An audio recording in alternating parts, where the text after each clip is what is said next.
Hello guys, welcome back to my channel. Kembali lagi bersama saya Kelvin. Dan di sebelah saya sekarang ini udah ada sebuah laptop dari Asus, yaitu Asus ROG Flow X13. Untuk SKU yang saya review kali ini adalah yang tipe GV301RA. Dan untuk harganya sendiri ini berada di Rp20.999.000. Dan bagi teman-teman yang ada mau membeli laptop ini atau ada rencana membeli laptop dari vendor lain, kalian bisa aja cek langsung di toko IT Garage. Toko IT Garage ini berdomisili di Kota Medan dan merupakan salah satu toko IT terbesar di Kota Medan. Bagi teman-teman yang tinggal di Kota Medan bisa aja langsung cus ke toko IT Garage yang berada di Jalan Gaharu dan ada juga di Plaza Medan Fair. Tapi jangan khawatir, bagi teman-teman yang berada di luar kota, kalian tetap dapat berbelanja di toko IT Garage. Untuk link kontaknya sudah saya taruh di kolom deskripsi. So, langsung aja kita masuk ke review dari Asus ROG Flow X13. Jadi yang pertama kita bahas desainnya dulu. Seperti yang kalian bisa lihat, desainnya itu sangat clean, sangat polos, tidak seperti laptop ROG pada umumnya. Yang biasanya kalau misalnya laptop ROG itu terdapat logo mata di bagian cover layarnya, tetapi di ROG Flow X13 ini nggak ada. Satu-satunya logo mata yang ada di laptop ini itu hanya di bagian sudut kiri bawah ini, yang terdapat di seri Zephyrus juga ya, pokoknya di sebelah kiri bawah ini. Dan kalau misalnya kalian perhatiin, di bagian cover layarnya ini terdapat dua warna. Di bagian sini itu berwarna hitam, dan di bagian sini ini juga sama berwarna hitam tetapi agak keabuan. Jadi sebenarnya untuk dua warna ini bisa kebalik, tergantung dari cahaya lampu dan tergantung dari sudut pandang mana kalian melihat cover dari layar ini. Kemudian di bagian bawah dari laptopnya ini terdapat dua lubang untuk udara masuk dan dua lubang speaker. Kemudian di bagian bawahnya ini terdapat motif yang sama dengan bagian cover dari layarnya. Terdapat garis melintang dari sudut kiri bawah ke sudut kanan atas. Kemudian untuk bagian dalam dari laptopnya, seperti yang kalian bisa lihat, ini juga terlihat polos, tidak terlihat kalau misalnya laptop ini itu merupakan laptop ROG. Biasanya laptop ROG itu selalu mencolok, terdapat lampu-lampu RGB, tetapi di ROG Flow X13 tidak terdapat lampu RGB sama sekali. Jadi laptopnya itu kesannya itu sangat minimalis. Kalau misalnya kalian perhatiin dari tadi itu tidak terdapat logo mata ROG. Tapi sebenarnya ada ya di bagian sini. Kalau misalnya kalian perhatiin, ini terdapat logo mata ROG yang sangat samar ya. Karena logo matanya itu terbuat dari garis-garis seperti bagian cover dari layarnya. Jadi sangat tidak terlihat. Ya pokoknya laptop ini itu sangat minimalis. Satu-satunya tulisan ROG yang terlihat jelas itu hanya di bagian bawah layarnya. Ini kalau misalnya kalian lihat, itu terdapat tulisan ROG Flow. Ya mungkin di situ aja untuk penegasan kalau misalnya laptop ini merupakan laptop ROG.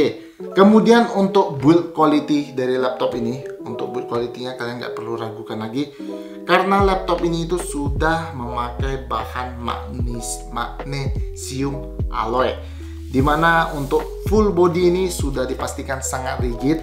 Ini kalau misalnya saya genggam pada saat kondisi tertutup ini terasa banget kalau misalnya laptop ini itu sangat solid, sangat premium. Ya wajar saja karena harga dari laptop ini itu mencapai 20 juta. Ya masa harga laptop 20 juta itu build quality-nya nggak bagus. Laptop ini tuh build quality-nya tuh sangat bagus, sangat rigid. Kalau misalnya kalian perhatiin untuk di sudut-sudutnya itu sangat tegas, tidak terasa kalau misalnya laptop ini tuh laptop murahan. Ya untuk build quality-nya ini 100% bagus. Untuk hintsnya sendiri, untuk layarnya ini dapat dibuka memakai satu jari. Dan nggak sampai di sana aja, layar dari laptop ini tuh dapat dibuka sampai nggak tanggung-tanggung sampai 360 derajat, yang otomatis membuat laptop ini itu dapat digunakan menjadi tablet mode. Jadi karena layar dari laptopnya itu dapat dibuka sampai 360 derajat, alhasil laptop ini tuh dapat digunakan dalam 4 mode. Yang pertama itu adalah laptop mode, yang kedua itu adalah tablet mode, yang ketiga adalah stand mode, dan yang terakhir itu adalah tent mode. Kemudian untuk top case-nya sendiri, pada saat saya tekan-tekan ini juga terasa solid, tidak ada pergerakan yang signifikan. pokoknya terasa kokoh. Kemudian untuk fleksibilitas dari layarnya ini juga sama, pada saat saya twist ini terasa padat, terasa kokoh, dan tidak menimbulkan suara yang aneh-aneh. Kemudian sekarang kita masuk ke keyboard dari laptop ini. Klaimnya Asus, keyboard dari laptop ini itu sama dengan laptop ukuran 15 inch. Setelah saya coba untuk mengetiknya, memang benar sensasi mengetiknya itu sama dengan laptop ukuran 15 inch. Untuk travel distance ini juga sangat dalam, ini berada di 1,7 mm. Dan untuk keyboardnya sendiri ini sudah dilengkapi dengan backlit warna putih dengan 3 tingkat kecerahan. Kemudian untuk trackpadnya sendiri ini juga sangat nyaman dipakai. Untuk permukaan dari trackpadnya ini juga sangat halus, untuk klik kiri dan klik kanannya juga sangat tactile. Dan untuk trackpadnya sendiri ini sudah support multi gesture. Cuman mungkin satu yang disayangkan, untuk ukuran trackpadnya ini tidak terlalu besar, tetapi secara keseluruhan pemakaiannya ini tidak ada masalah. Kemudian untuk dimensi dari laptop ini panjangnya 29,9 cm, lebarnya 22,2 cm, dan untuk tebalnya di 1,58 cm. Untuk beratnya sendiri, laptop ini berada di 1,3 kg. Kemudian untuk kelengkapan portnya sendiri, di sebelah kirinya ini terdapat satu audio combo jack, satu HDMI, dan satu ROG SG Mobile yang di dalamnya sudah termasuk USB Type-C 3.2 yang sudah support DisplayPort. Kemudian di sebelah kanannya ini terdapat USB Type-C 3.2 yang sudah support power delivery dan DisplayPort. Kemudian terdapat satu USB Type-A 3.2 dan terdapat satu tombol power yang sudah support fingerprint reader Windows Hello.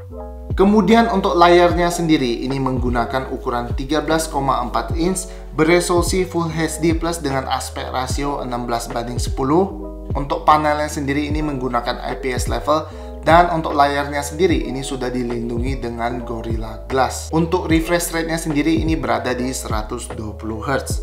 Kemudian untuk color gamutnya sendiri ini berada di 98% sRGB. Untuk webcamnya sendiri ini beresolusi 720p. Jadi seperti inilah hasil dari webcam Asus ROG Flow X13 beserta dengan mikrofonnya. Coba kalian nilai sendiri kira-kira hasilnya itu gimana. Dan itu saja untuk desain dan eksterior dari Asus ROG Flow X13. Sekarang kita masuk ke spesifikasi dari laptop ini. Untuk CPU-nya sendiri ini menggunakan AMD Ryzen 7 6800HS dengan 8 core 16 thread. Untuk maksimum TDP-nya ini berada di 35 watt. Untuk GPU-nya sendiri ini menggunakan integrated GPU AMD Radeon 680M. Untuk RAM-nya sendiri ini sudah tersolder sebesar 16GB LPDDR5. Untuk speednya sebesar 6400 MHz yang berjalan di dual channel. Untuk kapasitas penyimpanannya ini sudah terpasang satu keping SSD NVMe PCIe Gen 4 sebesar 512 GB. Dan di laptop ini kalian sudah tidak dapat mengupgrade RAM maupun kapasitas penyimpanan. Kemudian untuk cooling dari laptop ini memakai dua heat pipe dan dua fan. Untuk speakernya sendiri ini ada dua di bagian bawah kiri dan kanan. Untuk perbandingan suaranya ini saya bandingkan dengan Asus ZenBook Flip S13. Untuk volumenya ini sama-sama berada di 50%.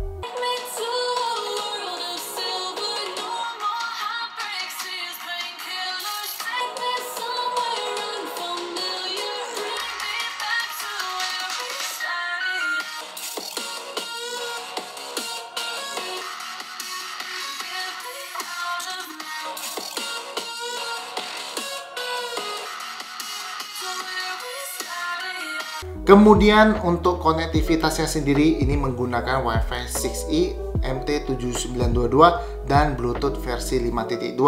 Untuk baterainya sendiri ini sebesar 62 Wh dan untuk chargernya ini menggunakan USB Type-C sebesar 100 Watt. Dan itu saja untuk spesifikasi dari Asus ROG Flow X13. Sekarang kita coba tes performa dari laptop ini. Pertama kita tes kecepatan SSD-nya dulu. Untuk kecepatan read-nya ini sebesar 3225 MB per detik dan untuk kecepatan write-nya ini sebesar 3155 MB per detik. Lanjut di tes berikutnya ini saya menggunakan Blender. Di sini saya coba tes render gambar BMW. Untuk render menggunakan CPU ini selesai dalam waktu 3 menit 9 detik. Kemudian di tes berikutnya ini saya memakai Cinebench R15. Di sini saya looping selama 10 kali. Untuk rata-rata skornya ini berada di 2094. Kemudian di tes berikutnya ini memakai Cinebench R20. Di sini sama, saya coba looping selama 10 kali. Untuk rata-rata skornya ini berada di 4911. Kemudian masuk di tes berikutnya ini memakai Cinebench R23. Untuk single core-nya ini mendapatkan skor 1539 dan untuk multi core-nya mendapatkan skor 12600. Masuk di tes berikutnya di Furma mendapatkan skor 1773 dengan rata-rata FPS-nya itu berada di 30 FPS. Kemudian di PC Mark 10 mendapatkan skor 5874. Kemudian masuk di tes terakhir, ini saya menggunakan 3D Mark. Pertama di CPU profile mendapatkan skor 6766, di night rate mendapatkan skor 26553, di fire strike mendapatkan skor 6421 dan di time spy mendapatkan skor 2760. Dan di sini saya coba stress test laptop ini menggunakan time spy. Laptop ini itu lolos dengan skor 99,7%. Dan itu saja untuk tes performa dari laptop ini. Dan di laptop ini itu tidak mendapatkan discrete GPU, melainkan hanya mendapatkan integrated GPU AMD Radeon 680M. Di sini saya penasaran dengan performa dari AMD Radeon, karena biasanya yang menggunakan integrated GPU itu memainkan game AAA itu sudah dipastikan tidak dapat berjalan dengan lancar.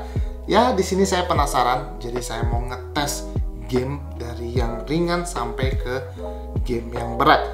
Untuk settingan gamenya ini saya set ke high semua.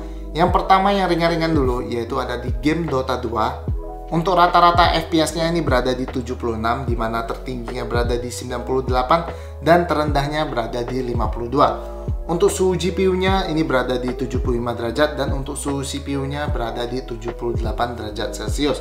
Kemudian masuk di game berikutnya, ini ada game Cyberpunk 2077. Untuk rata-rata FPS-nya ini berada di 28, di mana tertingginya berada di 47 dan terendahnya berada di 19. Untuk suhu GPU dan suhu CPU-nya ini sama-sama berada di 83 derajat Celcius. Masuk di game berikutnya, ini ada game God of War. Untuk rata-rata FPS-nya ini berada di 30. Untuk tertingginya berada di 41 dan terendahnya berada di 25. Untuk suhu GPU dan CPU-nya ini rata-rata di 82 derajat Celcius. Kemudian masuk di game berikutnya, ini ada game Witcher 3. Untuk rata-rata FPS-nya ini berada di 25, tertingginya di 30 dan terendahnya di 17. Untuk suhu CPU dan GPU-nya ini sama-sama berada di 82 derajat Celcius. Kemudian masuk di game terakhir, ini ada game GTA 5. Untuk settingan grafik di GTA 5 ini saya set ke normal. Untuk rata-rata FPS-nya ini berada di 80, untuk tertingginya berada di 96, dan untuk terendahnya berada di 69. Untuk suhu GPU dan CPU-nya ini sama-sama berada di 75 derajat Celcius. Jadi itu saja untuk tes main game di Asus ROG Flow X13. Secara overall gameplay di sini saya cukup puas karena mengingat laptop ini itu tidak mendapatkan discrete GPU, melainkan hanya mendapatkan integrated GPU dari CPU-nya yang itu adalah AMD Radeon 680M. Tetapi secara overall gameplay itu masih dapat dimainkan dengan normal. Kalau misalnya kalian perhatiin di game Witcher 3 itu agak patah-patah karena itu resolusinya itu saya buat ke high. Tetapi kalau misalnya kalian buat ke resolusi medium, saya yakin dapat berjalan dengan lancar game Witcher 3 itu. Seperti yang kalian bisa lihat di game GTA 5 itu saya set ke normal, itu rata-rata FPS-nya itu bahkan berada di atas 60 FPS. Jadi menurut saya untuk main game di laptop ini, saya sarankan untuk grafiknya kalian set ke normal aja agar kalian dapat memainkan game dengan lancar. Jadi sekarang kita masuk ke kesimpulan saya tentang laptop ini. Sisi positifnya dulu, yang pertama menurut saya laptop ini merupakan laptop convertible atau laptop yang bisa dibilang laptop ultrabook yang memiliki performa tertinggi yang ada di pasaran sekarang. Saya berani jamin kalian coba cari laptop yang layarnya dapat dibuka sampai 360 derajat yang memiliki performa seperti ini. Ya memang ada, yaitu di ROG Z ya, seri Z yang merupakan tablet bahkan ya. Form factor itu tablet bukan laptop, yaitu performanya itu juga tinggi, tetapi saya belum coba. Tetapi untuk laptop convertible yang dimana kalian dapat di pasaran tuh, saya yakin performanya tuh pasti lebih tinggi di laptop ini, karena laptop ini itu merupakan laptop gaming yang diubah menjadi laptop convertible. Kemudian untuk sisi positif kedua, yaitu laptop ini tuh terdapat port ROG SG Mobile. Jadi di port ROG SG Mobile tuh memungkinkan kalian untuk memakai eGPU di laptop ini. Dan kalau misalnya kalian bisa bayangkan, kalau misalnya kalian membeli eGPU-nya, kalian dapat memainkan game AAA dengan settingan ultra bahkan saya rasa. Karena untuk eGPU-nya itu powernya itu sangat tinggi, bahkan lebih tinggi melebihi laptop gaming yang memiliki spek high end. Jadi kalau misalnya kalian bandingkan, saya yakin untuk eGPU-nya itu pasti lebih kuat. Tetapi di sini saya tidak memiliki eGPU-nya, jadi saya tidak dapat mencobanya. Dan untuk SG Mobile tuh dapat berfungsi juga sebagai power adaptor. Jadi satu port itu kalian sudah mendapatkan power untuk laptop ini dan mendapatkan graphic card. Dan kalau nggak salah di SG Mobile tuh juga terdapat port tambahan, yaitu port USB dan port Ethernet. Kalau nggak salah juga mendapatkan port HDMI untuk extend monitor. Ya, saya rasa itulah keunggulan dari SG Mobile. Kemudian kita masuk ke kelebihan ketiga, yaitu ada di build quality. Jujur saja, walaupun sebenarnya laptop ini itu gimana ya, ada sisi negatifnya yang nanti akan kita bahas. Tetapi kalau misalnya kalian pegang laptop ini tuh terasa mahal banget gitu loh. Karena saya pernah pegang laptop ROG yang harga 40 juta. Itu build quality-nya itu tidak sepadat ini. Benar, tidak sepadat ini. Saya ambil contoh ROG Zephyrus G14 mungkin ya. Di G14 tuh untuk bodinya itu masih terasa lebih kopong sedikit dibanding ini. Ya mungkin karena form factor laptop ini tuh tipis, jadinya terasa padat. Tapi secara overall laptop ini tuh build quality-nya saya rasa mungkin yang terbaik ya, karena bener-bener terasa banget ininya, apa namanya, solidnya tuh terasa banget. Apalagi kalau misalnya kalian lihat di bagian port ini sebelah kiri, ini tuh bener-bener solid banget loh. Di bagian sininya tuh tidak terasa plastik, atau bukan, memang nggak ada plastiknya, cuman tidak terasa kalau misalnya material yang dipakai itu material murahan gitu loh. Seperti ini, ada lekukan di bagian exhaustnya. Ini lekuan-lekuannya ini lekuan mahal gitu loh. Patahannya tuh patahan mahal. Rasanya tuh premium banget lah pokoknya. Kemudian untuk kelebihan berikutnya, kelebihan keempat, yaitu laptop ini tuh sudah dilengkapi dengan fingerprint reader. Jadi untuk keamanan dari laptop ini tuh sudah dipastikan lebih memadai dibandingkan laptop yang memakai pin. Ya memang kalau misalnya kalian gagal memakai fingerprint tuh kalian memakai pin untuk masuknya. Tetapi kalau misalnya memakai fingerprint tuh kan jauh lebih cepat, jauh lebih efisien waktunya. Mungkin itu saja untuk kelebihan dari Asus ROG Flow X13. Untuk layarnya ya 100 udah mendekati ya mungkin 100% sRGB. Ya wajar untuk harga 20 juta. Ya memang seharusnya sudah 100% sRGB. Kemudian sekarang kita masuk ke kekurangan dari laptop ini. Yang pertama itu harganya. Harga dari laptop ini itu 20 juta.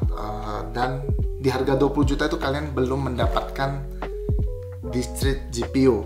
Ya mungkin itu bisa dikompensasi, karena pada saat saya coba tes performa dan tes main game di laptop ini itu nggak mengecewakan sih sebenarnya. Ya masih bisa dimainkan, ya memang tidak dapat di-push sampai resolusi high untuk game AAA. Tetapi secara overall sebenarnya masih dapat dimainkan.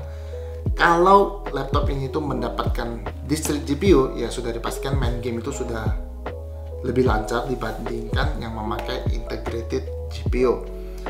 Ya, kalau misalnya kalian punya duit lebih, kalian bisa membeli eGPU yang dicolok ke ROG SG Mobile. Kemudian kekurangan yang kedua itu ada di kelengkapan port. Kelengkapan port di laptop ini tuh cukup sedikit, apalagi laptop ini tuh merupakan laptop gaming. Biasanya laptop gaming tuh memerlukan portnya tuh cukup banyak, apalagi untuk port USB Type A nya tuh minimal mungkin ada 2, tetapi di sini hanya ada 1. Dan untuk USB Type C nya juga sebenarnya tuh cuma ada 1, dan sebenarnya ada 1 lagi, tapi ini tuh gabung dengan ROG XGM. Dan di kelengkapan portnya ini tidak terdapat SD card reader maupun micro SD reader. Ya, walaupun bisa membeli adaptor, tapi ya kalau ada lebih baik. Ya, itulah untuk kekurangan di bagian portnya. Kemudian kekurangan yang ketiga ini ada di port XGM ini. Sebenarnya bukan kekurangan ya, tetapi lebih gimana ya menyebutnya. Jadi kalau misalnya kalian membeli eGPU-nya, itu kalian hanya bisa memakai eGPU-nya itu ke laptop ROG yang memakai port SGM. Dimana kalau misalnya kalian cari-cari di luaran sana, di marketplace, eGPU-nya itu biasanya, bukan eGPU-nya maksudnya, kalau misalnya kalian mau membeli eGPU, external GPU yang dapat dipasang ke laptop, itu biasanya menggunakan port USB Type-C. Ya, atau bisa dibilang koneksi Thunderbolt. Tetapi di Asus mereka pengen memonopoli, jadi mereka membuat portnya itu sendiri, port SGM. Jadi kalau misalnya kalian sudah membeli eGPU itu, kalian hanya bisa memakainya di laptop ROG mereka. Ya, itu merupakan salah satu trik Asus agar kalian selalu terikat dengan Asus ROG. So, mungkin itu saja untuk review dari Asus ROG Flow X13 ini dari saya. Mohon maaf apabila saya ada salah dalam pengucapan dan salah dalam menyampaikan review. Apabila saya ada kesalahan, teman-teman boleh bantu koreksi di kolom komentar. So, mungkin itu saja. Bagi yang nonton video ini, jangan lupa untuk menekan tombol like, komen, dan share video ini kepada teman-teman kalian. Dan bagi yang suka dengan channel ini, jangan lupa untuk menekan tombol subscribe dan nyalain tombol loncengnya. Dan bagi teman-teman yang nonton yang ada request laptop apa yang mau di-review, kalian boleh tulis di kolom komentar dan akan saya review ke depannya. Jadi, terima kasih untuk kalian yang sudah menonton video ini sampai habis. Ya, mungkin durasinya agak panjang karena laptop ini memang laptop yang luar biasa. Dan kalau nggak salah ROG Flow X ini ada yang versi 16 inch. Ya, nanti akan saya review untuk ukuran 18 inch sih, 16 inch. Oke, sorry kalau misalnya saya ngomongnya agak ngantuk-ngantuk karena sekarang tuh jam 2 pagi guys. Jam 2:11, jadi saya syutingnya itu jam 2 pagi. So, sampai jumpa di review laptop berikutnya. Terima kasih dan sampai jumpa.